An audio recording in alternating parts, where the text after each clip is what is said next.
같이 하지 말고 오직 권하여 그날이 가까움을 볼수록 더욱 그리하자. 아멘. 네, 히브리서 말씀입니다.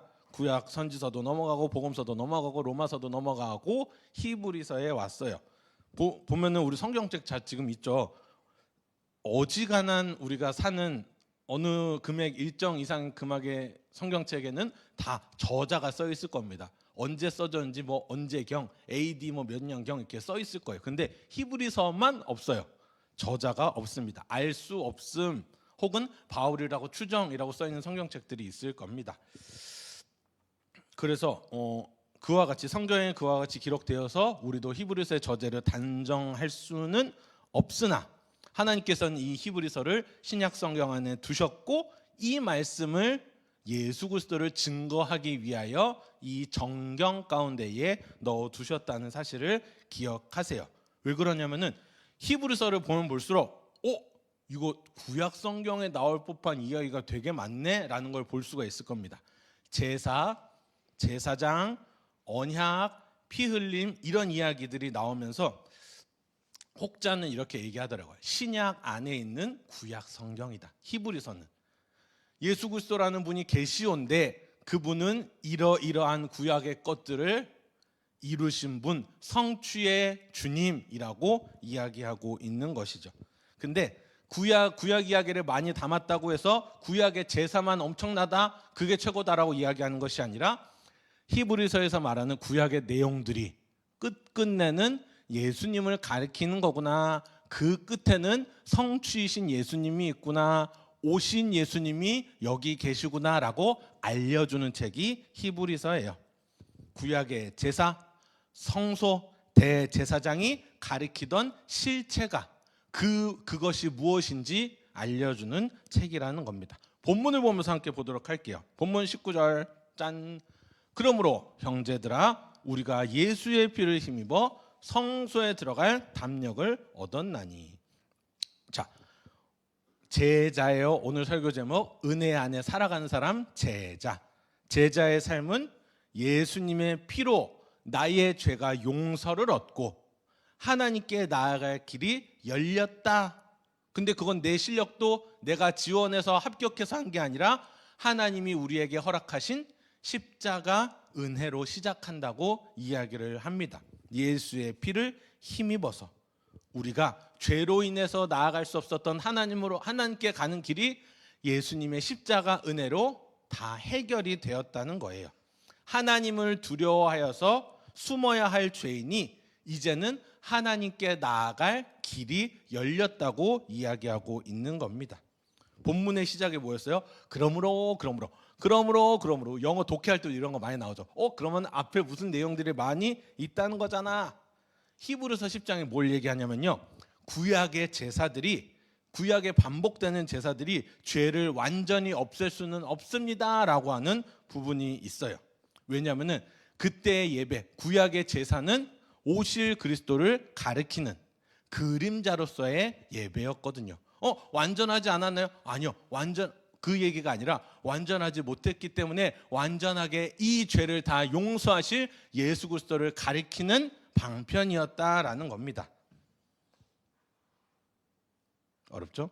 자, 보세요. 그때 드려지던 모든 제사, 죄에 대한 것 다 받으시옵소서 계속해서 반복해서 제사를 드렸어야 했습니다. 그런데 성경은 뭐라고 얘기합니까? 어린 양이신 예수 그리스도께서는 반복되어져서 하나님께 바쳐지셨나요? 아니죠. 성경에 세 글자가 있습니다. 단번에 그 십자가 죽으심으로 말미암아서 온 인류, 온 세상의 죄를 해결하셨다, 용서하셨다, 죄에서 자유를 얻게 하셨다고 성경은 우리에게 기록하고 있습니다. 그래서 이 얘기가 나오는 거예요. 19절 하반절 부분이에요. 우리가 예수 피를 힘입어 성소에 들어갈 담력을 얻었나니. 아멘. 성소, 하나님의 임재의 자리, 예배하는 자리. 근데 죄인으로선 가기 꺼려지는 자리. 나 이러다가 큰일 나는 거 아니야? 하나님한테 혼나는 거 아니야? 머뭇거리는 죄인들에게 담력을 주셨다는 겁니다. 죄를 알지도 못하신 예수 그리스도께서 우리를 위하여 피를 대신 흘리시고 대신 고통 받으시고 대신 죽으셨다는 선언이 성경 가운데 기록되어져 있는 것이죠. 여러분 우리한테는 두려움이 있습니다. 무슨 두려움이에요?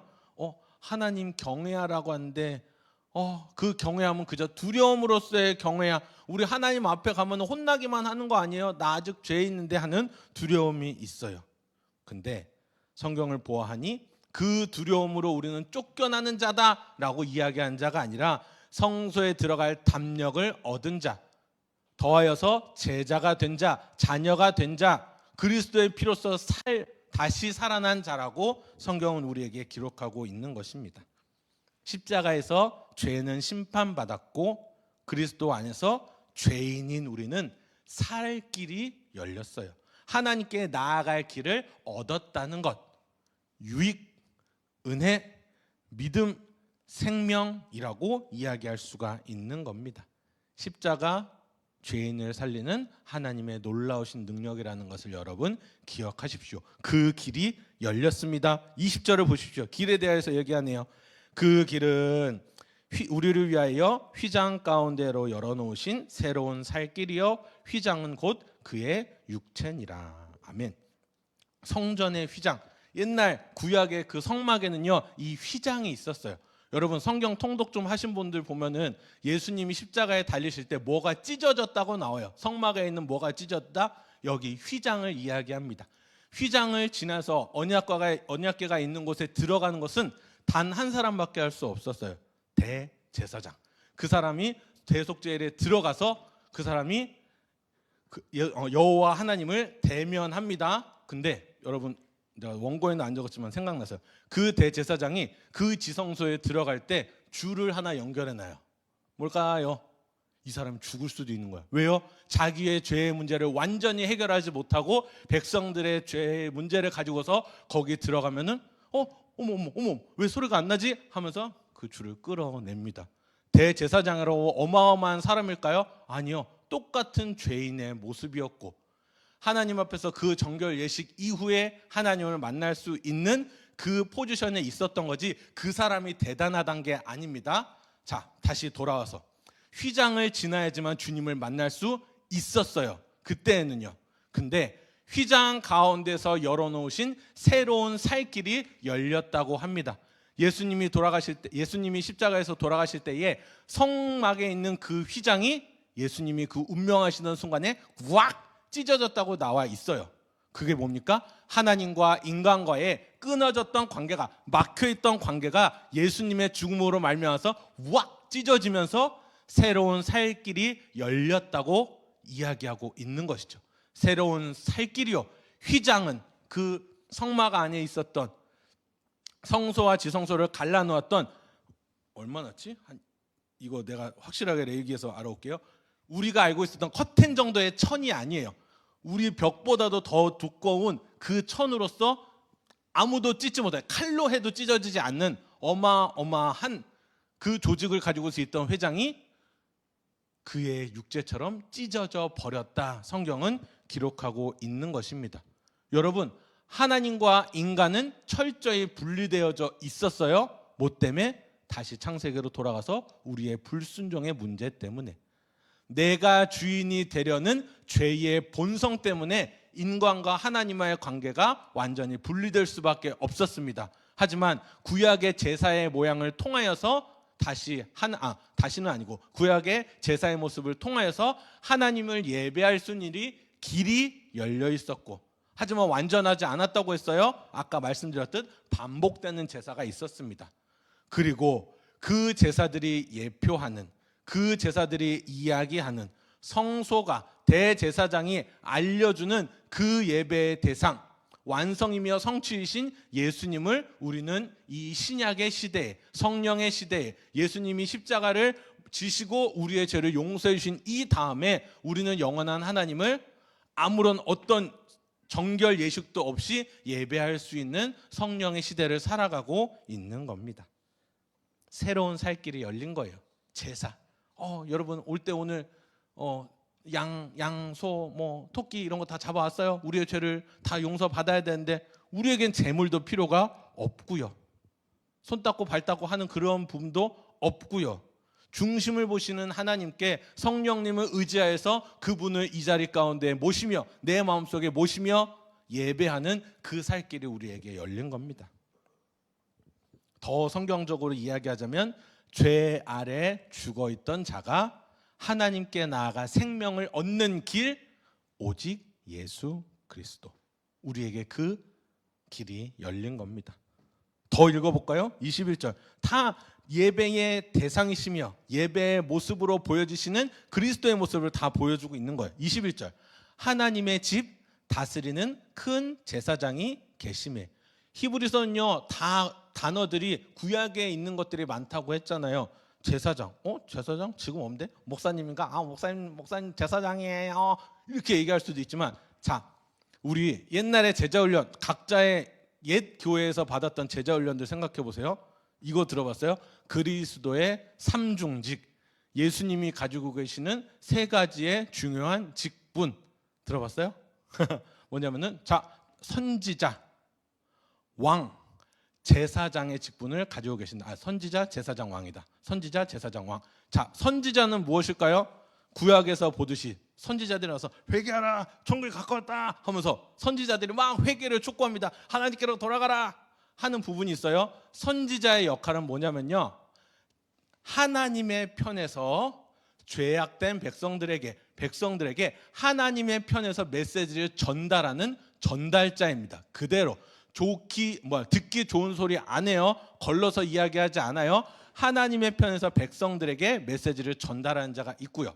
그리고 이게 예수님의 중요한 직분이었다는 거예요. 신약에서도 그러셨죠. 성전에서 바리새인들에게, 사람들에게 이러한 거침없는 이야기를 하셨고, 그리고 오늘 나오는 제사장의 직분입니다. 제사장, 하나님의 집 다스리는 큰 제사장이 계신다.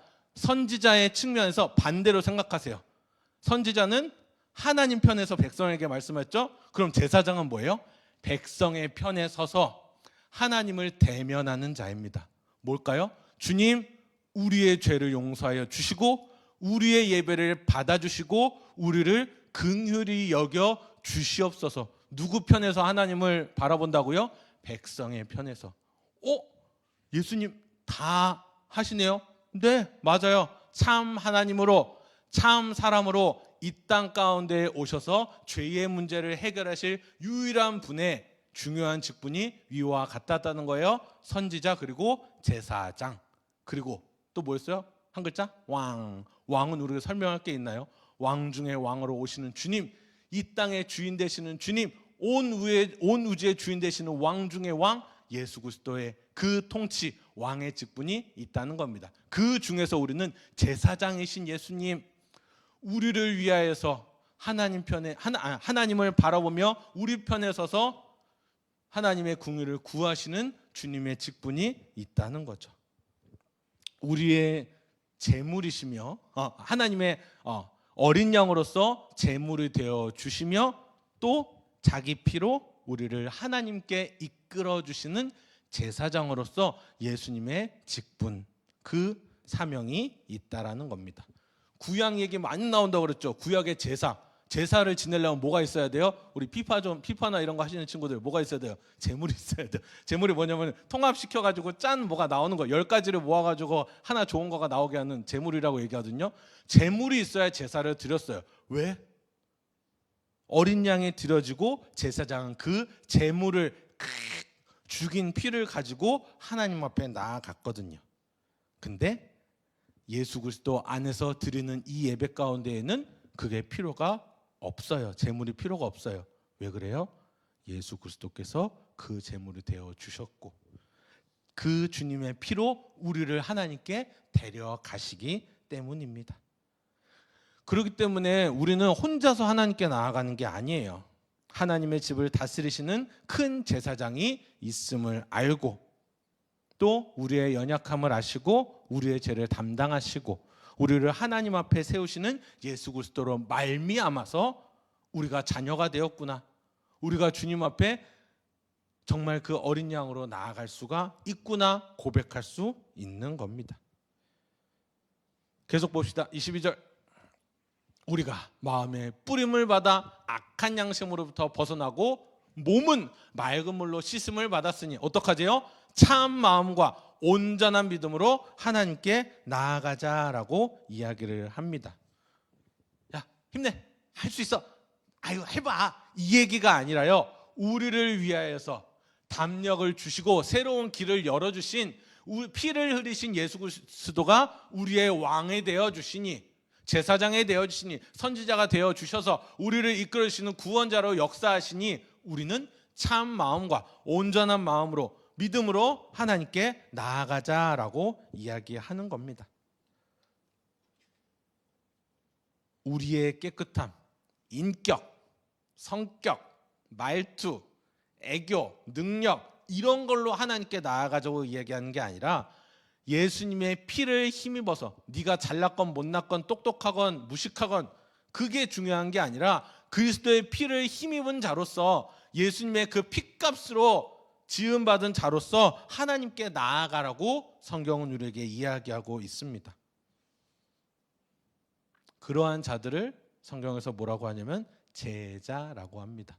제자는 누구의 가르침을 받는 자예요? 스승님의 가르침을 받는 자인데, 우리의, 굳이 단어를 붙이자면 우리의 스승님은 누구십니까? 살아계신 예수 그리스도로부터 말미암아 우리는 그분께 신앙을 배웁니다. 기도를 배웁니다. 말씀을 배웁니다. 사랑을 배워갑니다. 더 현실적으로 얘기할게요. 그렇다고 해서 예수님의 제자라고 해서 죄가 없는 사람은 아니에요. 연약함을 감추는 사람도 아니고요. 제자는요, 예수님의 피를 힘입어서 하나님께 나아가는 사람이 바로 제자라는 겁니다. 여러분, 우리는 제자로서 하루하루를 살아가고 있는 거예요. 내가 인정하든 인정하지 않든 우리는 이 신앙의 울타리 안에서 복음을 선포하며 함께 복음으로, 말씀으로 말미암아 위로를 얻는 자로서 우리는 하나님께 나아가는 자들이라는 겁니다. 자, 이 제자로서의 삶은요, 말씀과 기도로 이어질 수밖에 없어요. 성경 오늘 우리가 읽었어요. 여러분들이 큐티하는 큐티 책도 있고 쫙 펴가지고 읽는 어떤 성경의 본문들도 있을 것입니다. 성경 읽는 거는 그냥 우리가 성경적 지식으로 목사님을 박살내 보겠어 해서 그렇게 지식 쌓으려고 읽는 게 아니잖아요. 살아계신 하나님의 말씀으로 우리에게 말씀하시는 바를, 그리고 그 성경 한 구절 한 구절이 가리키는 예수 그리스도를 우리가 묵상하기 위해서 성경을 읽는 겁니다. 그로 말미암아서 하나님과의 교제가 있는 것이고요.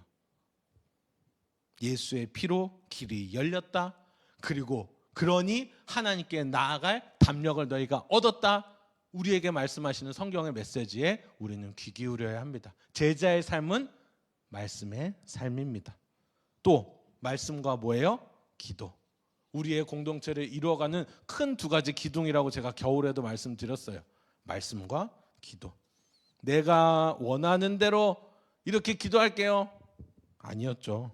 예수님의 피를 힘입어 하나님께 나아가는 교제의 방법으로 하나님의 뜻이 이루어질 것을 우리는 기대하며 하나님의 뜻을 먼저 구하는 기도를 우리는 제자로서 하기로 말씀을 드렸습니다. 기도는 은혜의 자리예요. 하나님 없이 살 수 없다고 고백하는 자리입니다. 내가 길을 만들 수도 없고 내 힘으로 나를 붙들 수도 없음을 인정하는 자리고, 예수님께서 여신 그 길 위에 내가 섭니다. 저는 이렇게 연약합니다. 고백하는 자리가 바로 제자로서 기도의 자리에 서는 겁니다. 기도, 말씀 읽어, 기도의 숙제로서 나아가는 제자가 아니에요. 말씀과 기도 안에서 하나님과의 교제를 누리는 사람이죠. 사랑하는 여러분, 성경이 말하는 가장 깊은 행복이 뭘까요? 잘 되고 건강하고 돈 많아지고 주식 터지고 대박 터지고 결혼 잘하고 승진하고 다 A뿔 받고 교환학생 유학 다 가고 하는 그거를 행복이라고 이야기하지 않아요. 성경이 말하는 가장 중요한 행복은 하나님과의 교제라고 이야기합니다. 하나님과의 소통, 하나님 안에, 그리스도 안에 연합, 그것이 우리에게 있는 가장 큰 행복이라고 이야기하고 있는 겁니다. 왜요? 죄인의 신분으로서 성공하면 뭐합니까? 죄인의 신분으로서 장학생 되면 뭐합니까? 뭐예요? 결국엔 죽음이 있다는 거예요.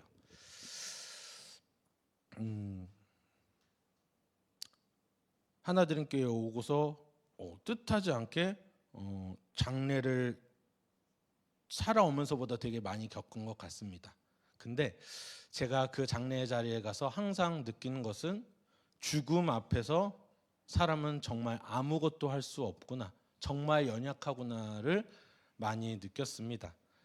흔히들 우리 청년들은 안 그럴 거라 생각이 들지만 흔히들 저와 같이 공부했었던 목사님들, 전도사님들 이야기를 들어보면은 요새 중고등부 학생들은요, 너 죽음 앞에서 그 연약한 모습이 있잖아. 네 목숨이 당장 달아나는 거, 그리고 아니면은 이제 죽음을 앞두고서 20억을 갖고서 신나게 네가 흥청망청 쓸 수 있는 길, 어떤 거 선택할 거야? 너 20억을 선택할 거야? 아니면 생명을 선택할 거야? 하는 질문 앞에 생각보다 많은 청소년들이 이 얘기를 했다 그래. 한탕 신나게 한번 질러봐야죠 하는 그 대답을 했다고 합니다. 다 그분들이 사역을 못하고 있을까요? 그들이 그 예수님을 안 믿는 중고생들의 모습이 예수님을 안 믿는 자들이었을까요? 아니요. 우리 마음속에 그 생명이라는 것이 얼마나 소중하고 죽음이라는 것이 얼마나 무서운 것인지를 우리가 무뎌졌다는 거예요. 죽음 앞에서 우리는 아무것도 할 수 있는 연약한 자인데, 성공만을, 물질만을, 내가 원하는 것만을 붙들고 있는 자의 모습이 있습니다. 저도 그래요. 근데 죽음 앞에서의 우리의 모습은 어떠냐고요. 많은 장례식장에서 장례들이 이루어지고 있고, 허망하게 할머니, 할아버지, 부모님, 엄마, 아빠, 형제, 자매들을 보내고 그 자리에서 슬퍼하는 자들의 모습을 보십시오. 예수님을 믿건 안 믿건 죽음 앞에서 나 아무것도 할 수 없네. 위로받고 싶네. 더해서는 위로가 하나도 안 되는데 뭐야 저 사람 와서 밥만 먹고 있고, 이런 마음들이 있다는 것이죠. 사랑하는 여러분, 우리는요 가장 중요한 게 무엇인지 알아야 합니다. 예수 그리스도께서는 우리의 영원한 죽음을 허락하지 않으시려 그 사랑으로 십자가에 달리셨다는 겁니다. 십자가에 달리심으로 말미암아 새로운 살 길을 여셨고 하나님과의 교제를 이어가도록 우리에게 허락하셨습니다. 우리 말씀을 보며 마무리하도록 할게요. 24절과 25절을 보겠습니다. 24절과 25절.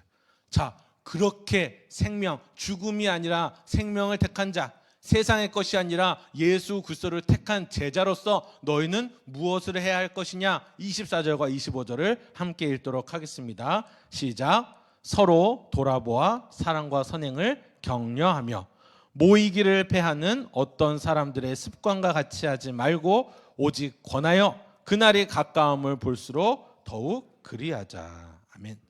뭐야 갑자기 모이기를 패하는 사람 이 사람들 뭐야 갑자기 뭔 공동체 얘기야? 이게 아니라 예수의 피로 하나님께 나아가는 유일한 길이 열렸기 때문에 그 은혜 안에서 서로를 돌아보십시오 하면서 권면하는 겁니다.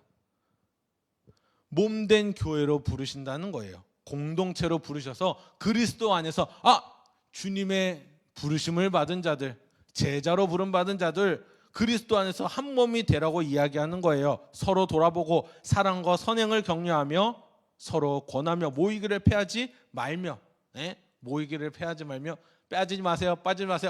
잘 모이세요. 한 번이라도 빠지면 죽어. 이 얘기도 아니에요. 은혜의 길에서 떨어지지 않도록 서로가 서로를 붙잡으라는 이야기입니다. 십자가로 열린 그 살길 가운데에서 뒤로 물러나지 않도록 공동체가 함께 하나님 앞에 나아가라라는 권면이에요. 우리 하나드림교회 청년부 여러 사람들이 있습니다. 학생, 취준생, 강사,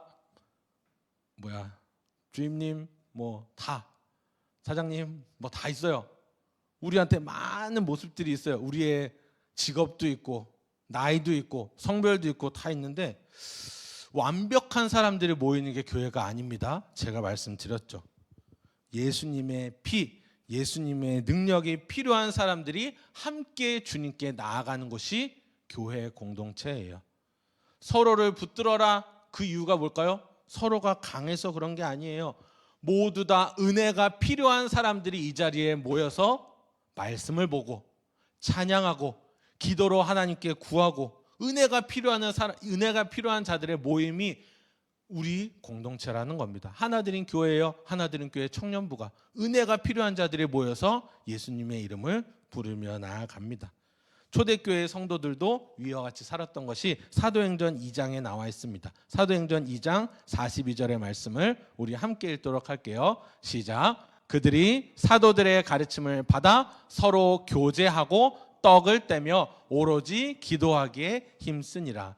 초대교회의 모습들 제가 말씀드린 적이 있을 겁니다. 4가지의 사명이 있었어요. 4가지.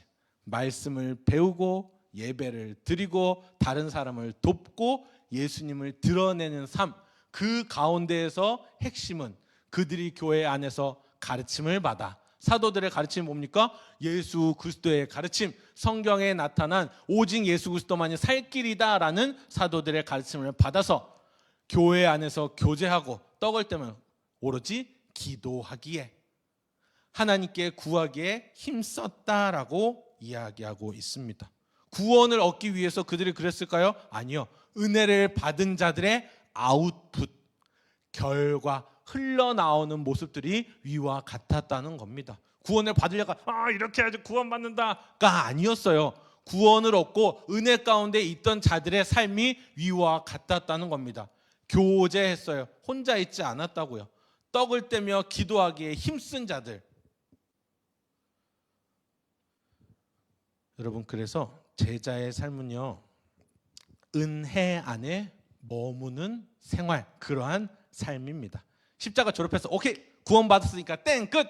아무렇게나 살아도 되겠구나. 구원은 약속 받았으니까 한 2년만 안 나오다가 그때 한번 다시 나와보자. 그땐 좀 멋있는 애 나와 있겠지? 걔랑 결혼하면 되겠지? 아니요. 십자가를 졸업하는 삶이 아니라 십자가의 은혜에 더 붙들리는 삶이 제자의 삶이라는 것을 여러분 기억하시기를 바랍니다. 이제 말씀을 맺겠습니다. 사랑하는 여러분, 오늘 말씀은 히브리서 말씀인데 단어가 어색한데 하지만 결국에는 예수 그리스도께 인도하는 본문이에요. 십자가 은혜로 부르는 그 초청입니다. 예수의 피로 하나님께 나아가는 길이 열렸다고 이야기하고 우리는 그 길 위에서 말씀을 듣고 기도하며 하나님과 교제합니다. 그리고 이 공동체 안에서 우리는 은혜의 길을 걸어가는 자들입니다. 아까 제자로서 붙들어야 될 2가지 뭐였습니까? 말씀과 기도였습니다. 말씀이 마치 큐티를 하는 게 의무처럼 명령처럼 느껴질 때 여러분, 성경이 증거하고 끊임없이 말하는 그리스도를 기억하십시오. 기도가 막힐 때 기도도 안 나오네, 그 부담감보다 먼저 예수 그리스도의 그 십자가 보혈을 기억하시고 붙들며 나아가십시오. 공동체가 어렵게 느껴질 때, 예배에 출석하는 것조차 주저주저 거릴 때에 주님이 우리를 혼자 부르지 않으시고 교회로, 공동체로 부르셨다는 것을 여러분 기억하십시오. 말씀과 기도 안에서 하나님과 교제하며 그 사랑을 느끼며 이 모든 것들이 다 하나님의 은혜로서 이루어진 것들이었네 고백하며 끝까지 우리에게 새 길을 여신 여호와 하나님의 은혜를 붙들며 나아가는 저와 여러분 되시기를 주님의 이름으로 축복합니다. 아멘. 우리 함께 찬양하기를 원합니다. 오직 주의 은혜로.